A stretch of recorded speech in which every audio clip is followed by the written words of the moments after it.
मुझे लगता है कई बार घटनाएं इस ढंग से घटती हैं जहां आपको आग्रह पूर्वाग्रह छोड़कर, क्योंकि हमारी मन में इच्छा क्या है, इससे घटनाएं नियंत्रित नहीं होती देश की राजनीति की। तो जो घट गया उसकी समीक्षा कई बार आग्रह पूर्वाग्रह से मुक्त होकर कर लेनी चाहिए। वही करने आज हम आए सारे मित्रों के साथ।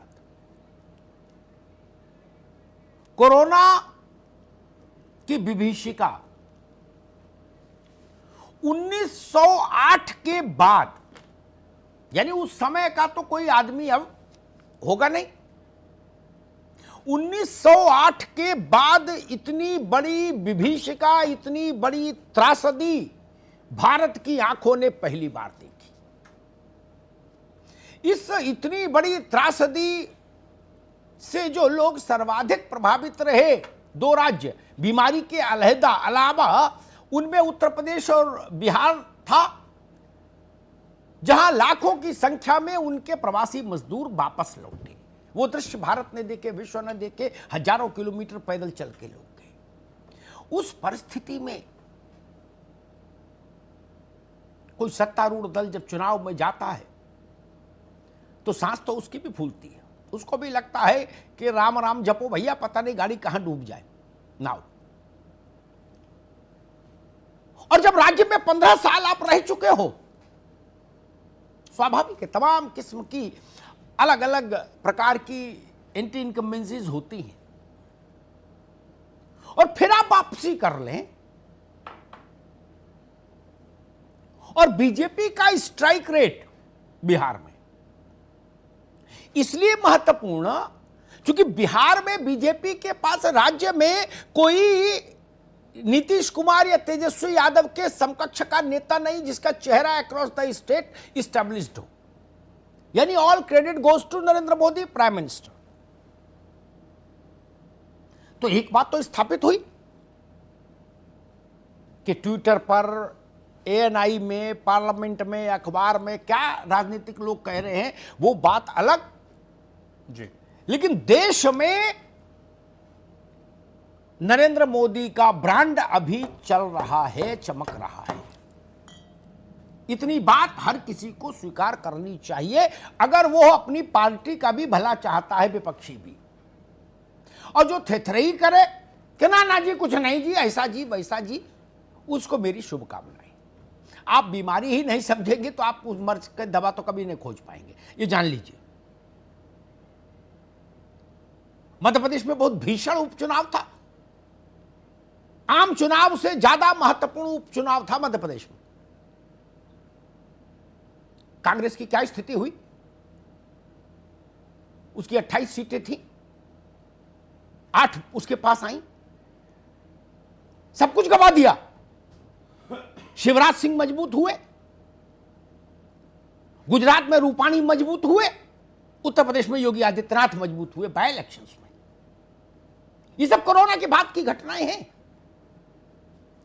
कोरोना के बाद जनता को पहली बार वोट डालने का अवसर मिला था यहां। इसलिए मैं कहता हूं, इतनी नैतिक साहस रखिए, आदमी गलत करे तो डंके की चोट पर बोलिए कि गलत कर रहा है, और जनता जिसको प्यार दे तो भी डंके की चोट पर बोलिए कि हां ये ब्रांड सबसे बड़ा है इस वक्त। मेरे अंदर ये साहस हमेशा रहा। मैंने कभी इस बात की चिंता नहीं की कि दूसरे दल के मित्र क्या कहेंगे और लोग क्या कहेंगे, ये ना। मेरे तो मुझे देखा कि भाई जनता का, मेरा थर्मामीटर जनता का थर्मामीटर। कांग्रेस की दुर्दशा पर मुझे आश्चर्य है। अगर तेजस्वी यादव के सत्तारोहण के रास्ते में कोई अवरोधक रहा तो वो कांग्रेस रही। मैं दिग्विजय सिंह का सुबह देख रहा था वक्तव्य, नीतीश जी तेजस्वी को आशीर्वाद दे दीजिए, भाजपा को रोकना है। अच्छी सलाह दे रहे हो अपने हिसाब से, बुजुर्ग राजनेता है, अनुभव है। मेरे मन में एक बड़ा मासूम सा सवाल आया कि अगर भाजपा कोई रोकना इतना बड़ा काम, जिम्मेदारी थी, आप समझते थे, तो आपके प्रदेश में जो छत्रप थे वो लोग तेजस्वी पर दबाव डाल के 70 सीटें क्यों ले लिए? 30 पर लड़ते, 40 पर तेजस्वी और लड़ते। तेजस्वी का स्ट्राइक रेट बताता है कि अगर 40 पर और लड़ते तो तेजस्वी 15 से 17 सीट जीत जाते, तो अपने आप सरकार बन जाती। आज मोदी जी को बोलने का अवसर ही नहीं मिलता धन्यवाद का।